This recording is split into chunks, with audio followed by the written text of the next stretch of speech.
So I have a lot of vocab. Now it looks a little overwhelming, okay? But a lot of these vocabulary words don't have very big definitions, okay? So, I don't know, do you want to write and then do you want me to talk after you're done writing? Would that be easier? Okay.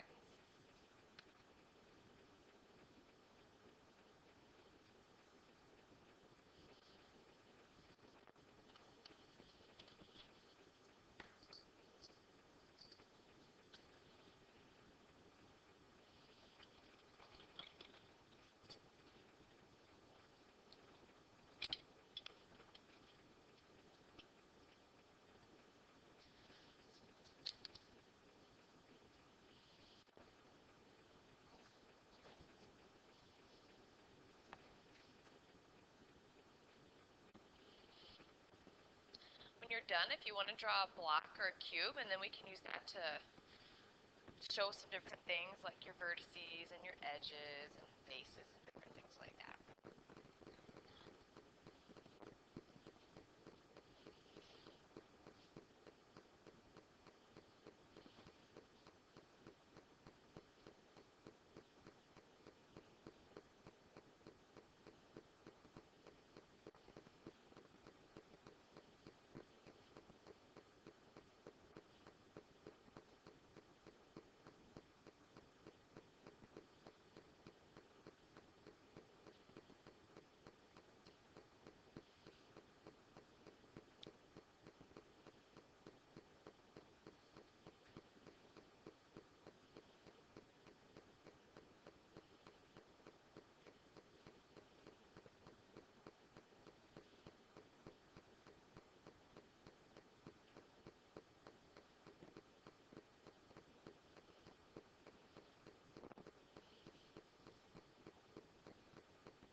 Just so you know, there's more vocab after this, and I apologize. It's just so loaded with definitions today. I actually don't have too many definitions usually.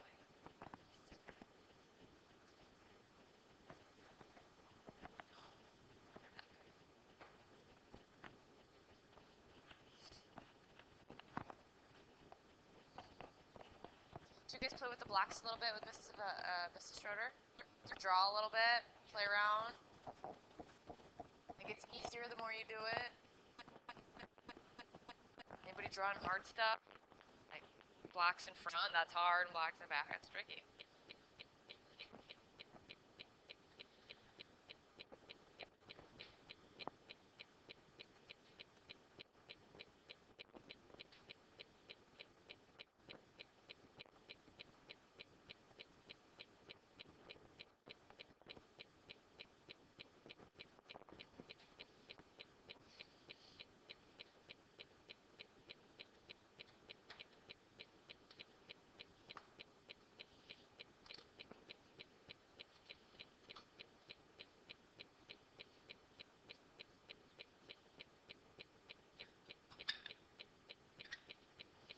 Which one you want, Merrick? You want diagonal? You want what's that?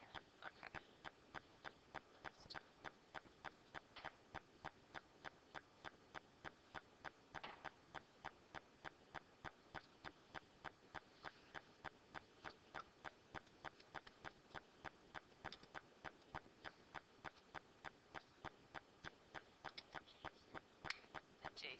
for a vocab word. Oh, you did?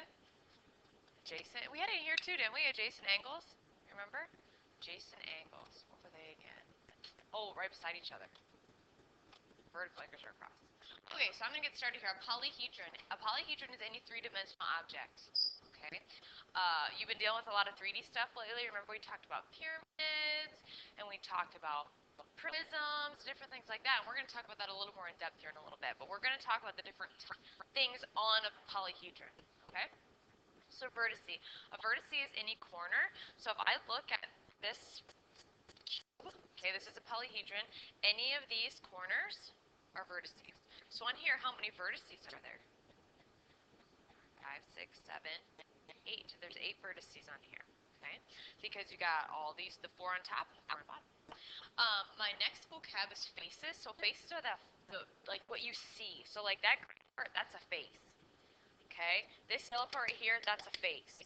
Face, face, face. Faces are basically anything that you can see. In the cube, it's kind of nice because all the faces are what? What's shape? All the faces are squares, right? So, but if I would look at something like, let's see, like this. This is also a polyhedron. Okay, it's not a cube, but what are all the faces on here, though? What are some of the faces?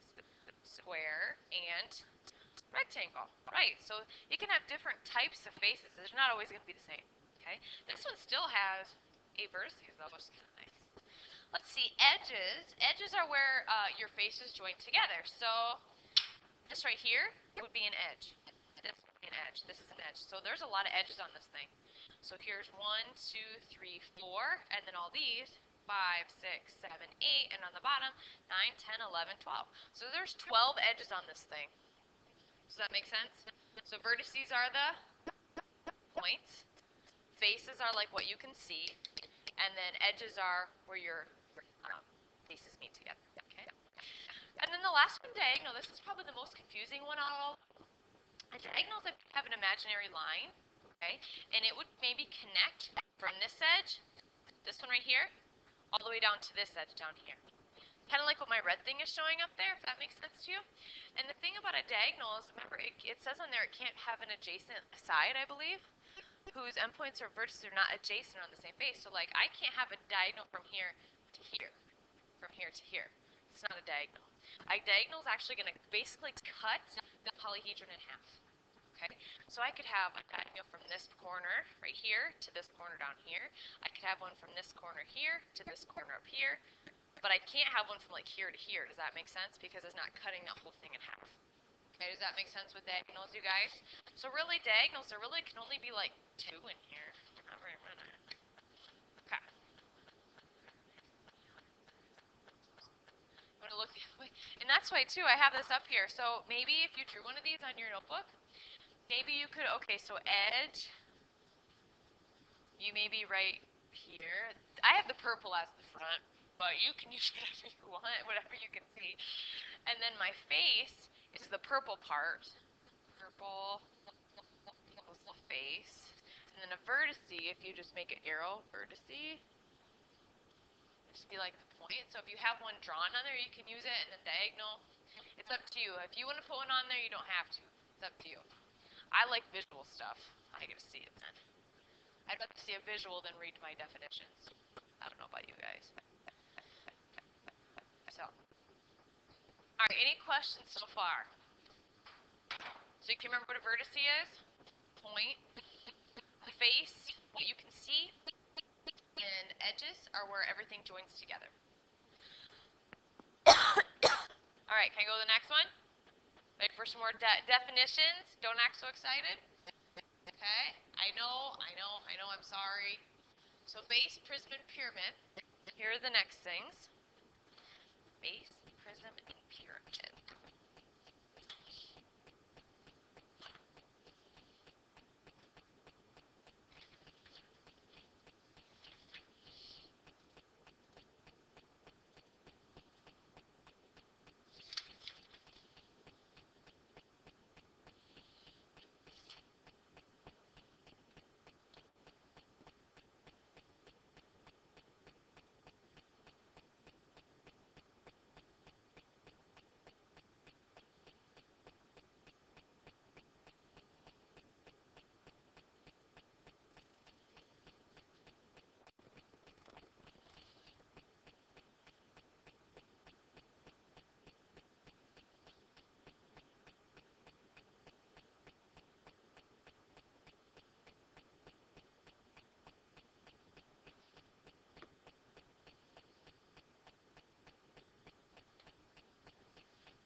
You guys about ready? Almost? Okay.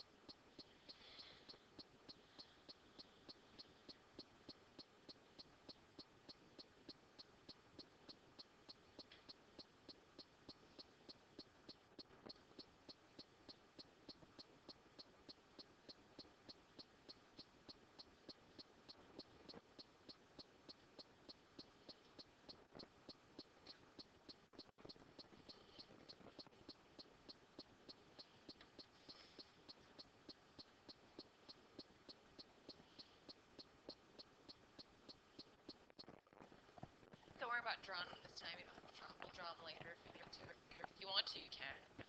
Sometimes it's just kind of fun to do that. You can draw them.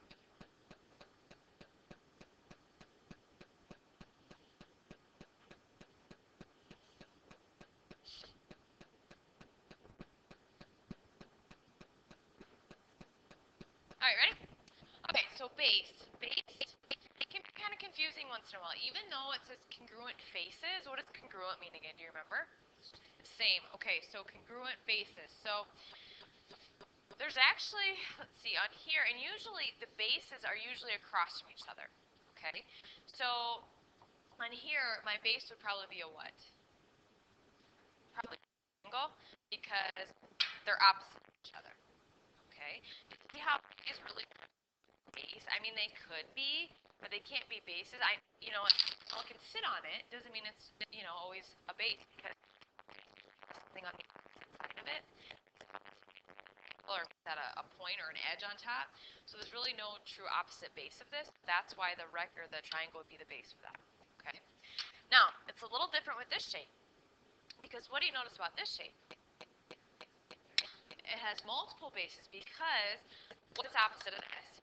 Another square. What's opposite of this? Oh, another rectangle. So there's a lot of bases to this shape. So what are the bases? The base would be like a square, and it would be my rectangle. So honestly, it could sit like this. You can see how the base is, or it could sit like this, or it could sit like this. Okay, does that make sense to you guys? So because the base, a lot of things by their bases, so I don't want you to get confused. Always look for what has on the opposite side of it to know whether or not it's a true base. I don't want you to say, well, a base here, even though it's sitting on it, does not mean that's the base. Because when we think of base, we think of the bottom, right? Okay, but there's not a true triangle or a true rectangle on the opposite side of this. Okay, that's confusing. Okay, so then even this one, my base here, what would it be? Would it be a triangle or would it be a square? The triangle, because it's on the opposite side of it. And if it was sitting like that, which they can sit like that, the base is that square. Okay, because it has to be on the opposite side. There has to be another square. And this one doesn't have it. Okay, that's probably one of the most confusing things for some of us. Okay, all right, pyramid. Yeah, the pointy side is there, and that doesn't make it a base then. Even though it can sit on it, it sits just fine on it. It's not the true base. Okay, the bases have to be opposite of each other, so that's why the triangles are the bases here. Okay. After pyramid, this is the next thing. Pyramid always comes to a point at the top. What a pyramid is, it always has like a different number of vertices, because this is considered a vertice. Remember we said a vertice was? A point, right, where things come together. So this has 1, 2, 3, 4, and this is also considered a vertice. So don't forget that. If they would give you a pyramid and they say name the vertices, don't forget this one, because this really is one. Okay, all pyramids are going to come to that point at the top, no matter what kind of base they have. Usually, all things are named by their bases. So, like this would be considered a square pyramid because of that base. If it was a triangle, which they do make triangle ones. Let's see, do I have one? Yep. Here's one. This would be a triangular pyramid. Everything is always named by its base. So even this one, if I asked you what this is called, you would say a triangular prism. Because a prism never comes to a point on the top, and it always has the opposite vertices, or the opposite bases. Okay. This one can be named, I would probably name this a rectangular prism. Some of you would name it a square prism, but what would a square prism be? Like a cube. Okay, so this would be considered like a rectangular prism. Let's see, this would be considered, what do you think this would be considered? Triangular prism. Okay. Good. Do I got anything else in here that we can stump you with? Ooh, what about this one? A has 1, 2, 3, 4, 5, 6 sides. Hexagonal prism, is that what it is? Yeah, hexagon. 6 sides, right? Hexagonal prism is what this would be. Everything's always named by the bases, okay? Even though it looks like, I guess that could be a base, but I would name this a hexagonal prism. That's what I would do. Any questions so far? So far, so good? Not too bad, right? Okay. Let's see. Oh my goodness. Guess what? These are going to be our last things we're going to talk about today. Get these written down and then we're going to be done. Because we don't have much time after this. No, we're not going to be finished. I knew we wouldn't.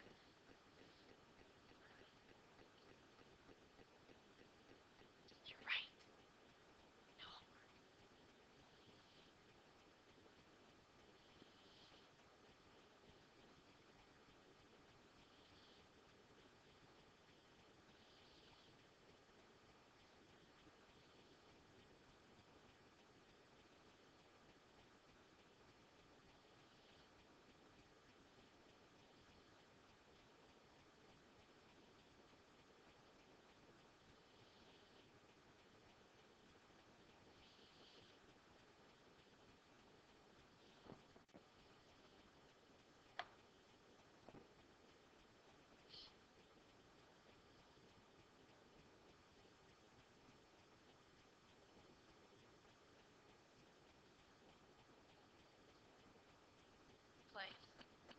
I'll explain it to you. I'll explain it. Yep, I'll explain it. That's funny because I have a good story about that word.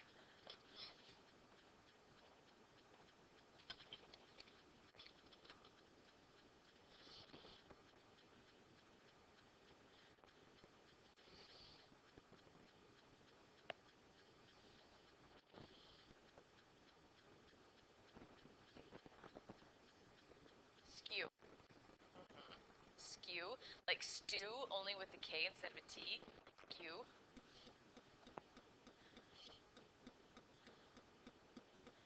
These are some kind of abstract words. You probably have never heard of some of these before, and you can't really imagine them in your head because you can't really think about them. So they're tricky. That is a-okay.